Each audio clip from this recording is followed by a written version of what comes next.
In the late 18th century, Britain had its navy and it had its army. One was a golden child that could do no wrong, upholding the English values of liberty and freedom. If they decided to mutiny, well, they must have had something to mutiny about. And for the most part were given what they wanted, while the other one was a downtrodden, small, largely ignored, often underfunded, black sheep of the family. But what are the differences between these two forces that made this the case in 18th century England?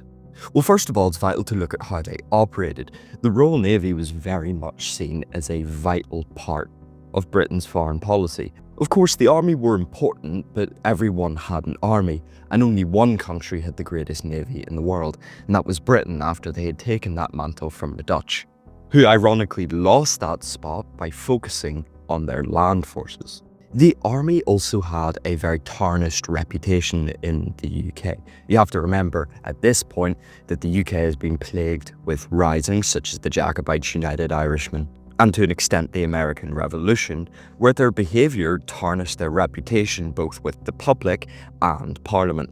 Parliament here was very reluctant to give the army more money than they really needed, because they had been the ones that had used the army for pretty deplorable things at home and abroad, and they knew what they were capable of, and they were a direct threat.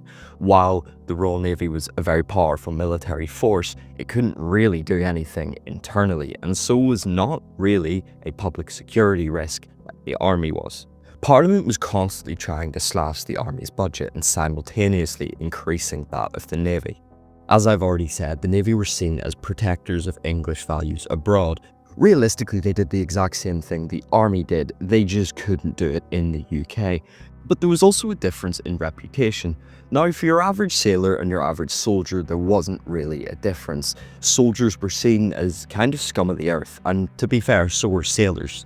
But once we get to their officer classes, we see a bit of a shift. See, the army was seen as a little bit of a rich man's finishing school.